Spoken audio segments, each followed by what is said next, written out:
does your perfectionistic personality traits actually stop you being able to fall asleep easily in the evening, therefore causing you long-term or even chronic insomnia and sleep problems? Then you're in the right place. This is exactly what we're going to be talking about in this particular video. But before we jump into that, I just wanted to say that this is something that I struggled with as well when I really wasn't able to fall asleep easily. I used to wake up in the middle of the night with actually bleeding nose later on when my insomnia really became long term. And therefore I know how it feels. You know, some of these personality traits are actually part of who we are, but it does not mean that it has to cause us significant sleep problems or even chronic sleep problems. Now, if you're new to my channel, welcome. If you're returning, welcome back. Thank you very much for your continuous support. And let's just cover the basics. So my name is Beatrix Schmidt. I'm a sleep coach, a professional speaker, and the creator of the Sleep Skills for Life program, which is basically my group program that I help professionals just like you to actually really finally overcome their long-term or even chronic sleep problems and insomnia. The details are below, so you can feel free to go ahead and check it out. And if you join us, then I'll welcome you into the group. So moving forward, if you want to be receiving notifications and videos like this, make sure that you hit that little subscribe button below and the bell as well, because that's the way that I can actually share these videos with you moving forward. And if you like the video, that little like button will also help us to share this video with more and more people, as the algorithm within YouTube puts it in front of more people like you who are looking for these type of videos.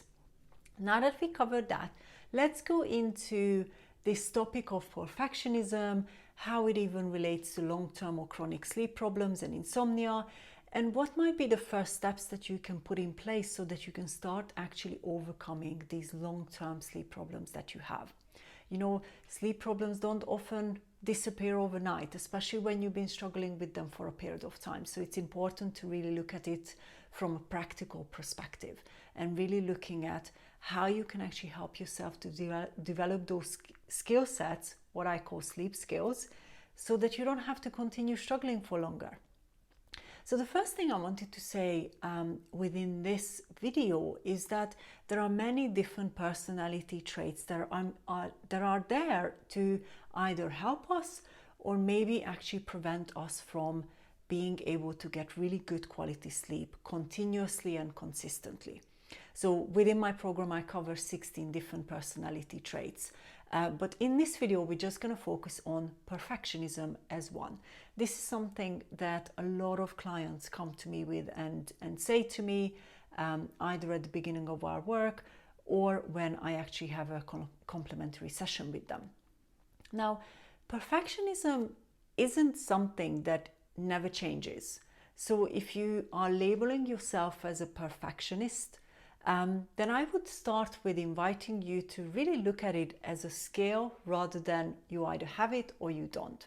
We all have certain personality traits, tendencies, and so on, which is part of these 3 different factor groups that can cause long-term or chronic insomnia. So I'll pop a video here for you as well, where I cover all those 3 different factors that actually cause insomnia and chronic insomnia. You can check that out later. So this is just one part, personality traits. And when it comes to perfectionism, it's not something that you can't change. A lot of the times when I have clients who come to me with saying that, you know, they are perfectionistic or they have those traits, often they feel like that actually there's nothing they can do about it, but that's not really true. So one of the first things that I would like you to look at is maybe changing it to saying that you have high standards. When you actually change the mindset around it, instead of saying, you know, I'm a perfectionist and it's going to stop me doing this and this and this, or, you know, it makes me do all these different things. Often these are the kind of things that people tell me.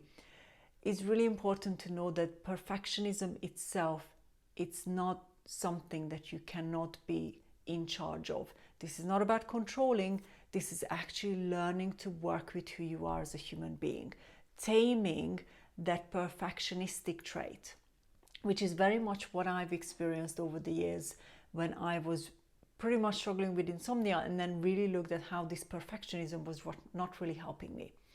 So when it comes to falling asleep, this is one of the traits that I see, is you might get to the evening and you maybe did the best of things to prepare for sleep.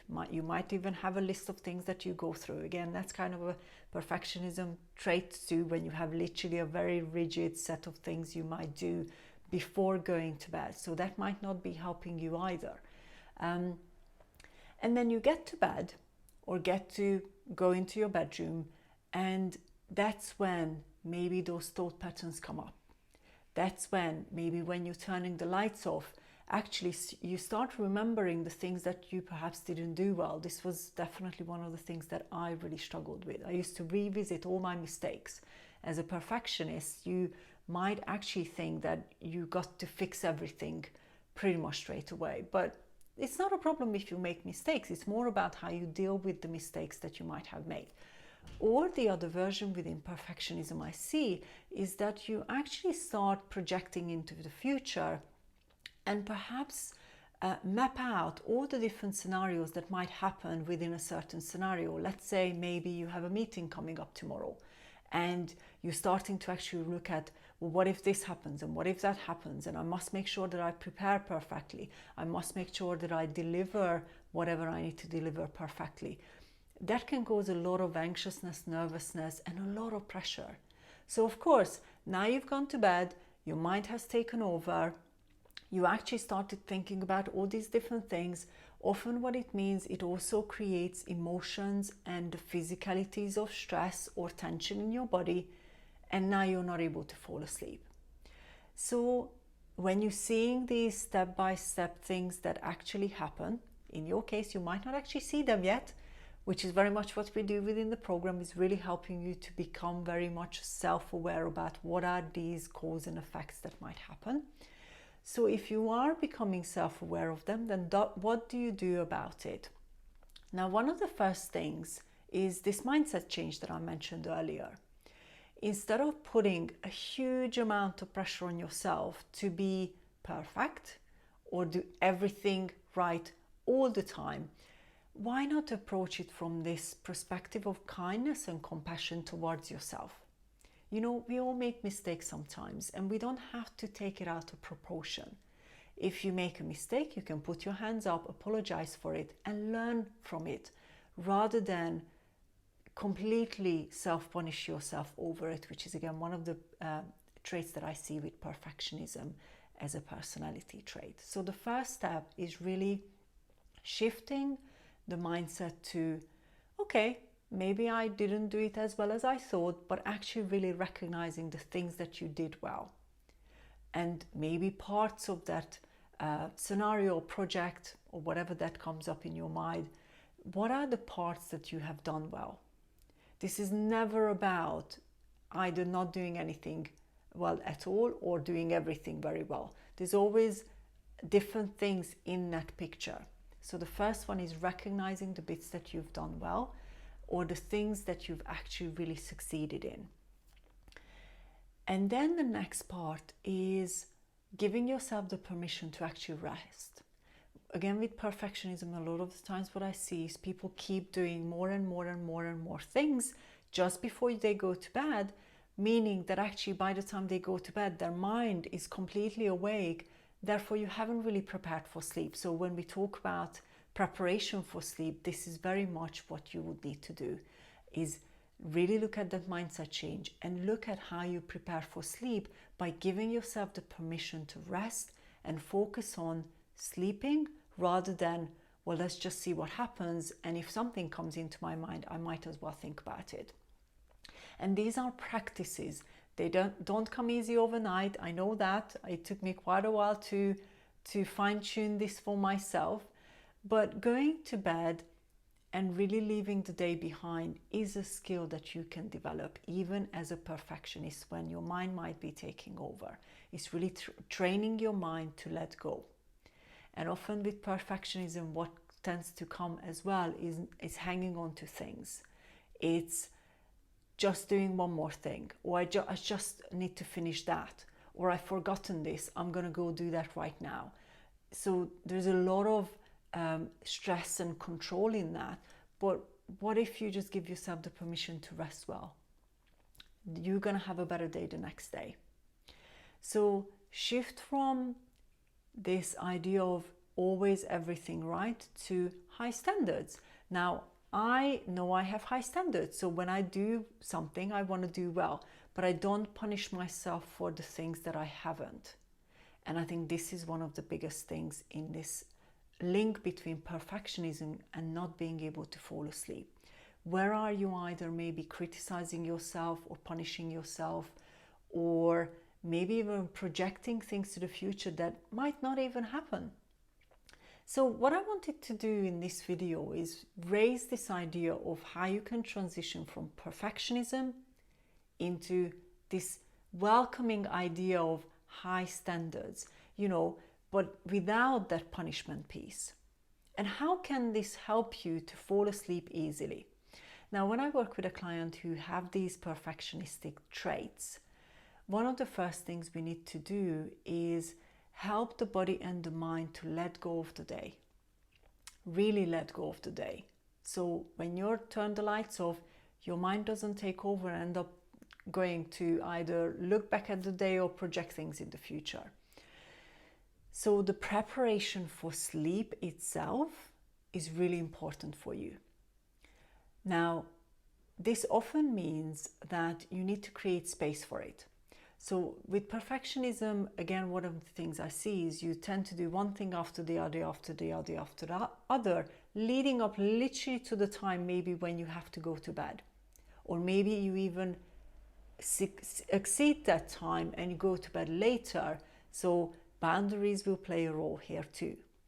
So set a boundary and say, right, let's say you might be aiming to go to bed at 11 o'clock. Let's say at 10:30, I'm just gonna let everything go. Again, this is a practice, doesn't come straight away, but the practice, the starting the practice is the first step. So let's say half an hour before you go to bed, you actually stop consuming information, you stop looking at maybe your to-do list, your emails, or whatever else you might be doing, and give your mind some time to actually really focus on letting go and closing the day. So that's a really big part of this perfectionism. You probably never really close your day. You just carry all the things into the bedroom or into the bed with you. Therefore, your mind keeps you awake for longer and longer. Or again, it could still play a role in the middle of the night if you can't fall back asleep after waking up. So create that time for you. Commit to it. And actually commit to yourself with this approach of kindness and compassion. And remember that you have done well. Even if it wasn't perfect, you've done well. And this is, again, a really important part of shifting from perfectionism to being more relaxed. When you are more in this perfectionism and control, you tend to be a lot more tense. When you start letting things go and learn how to do that, you start to be more relaxed, you start to be more calm. Your mind and your body is able to prepare for sleep in a better way. So I hope this video has helped you to rethink maybe perfectionism, or how even you refer to yourself. And by putting that little gap between the daytime and the nighttime and preparing for sleep accordingly, you're going to start seeing that you are going to fall asleep easier. Now again, word of warning, this isn't an overnight thing. Often when a perfectionistic type person comes to me, they think that actually sleep problems will just have to be fixed and they're going to go away overnight. That's not the case. If you have certain personality traits, it takes practice for you to go from a higher intensity, let's say perfectionism, to actually start relaxing about things. And that is a daily practice, and it will start actually helping you to fall asleep easier, but it's over a period of time. And this is where, if you've been having chronic or long-term sleep problems, give yourself that time to really improve one step at a time. It isn't going to be something overnight. This will take you continuous practice to really help the body and the mind to relax, let go of the things that happen during the day, and be able to fall asleep easily. So I hope you liked this video. If you did, hit that like button below. Subscribe to my channel if you haven't yet, and hit that little bell too so that I can let you know when I post new videos. And let me know how perfectionism might have played a role in your long-term or chronic sleep problems, or even insomnia. You know, did you maybe see one of those examples that I mentioned within this video play out in your life? I can't wait to see your comments. So let me know how this plays out in your life, and let's see how this practice of really letting go and calming the body and the mind will help you over the coming weeks. So thank you for watching, and I'll see you in the next video.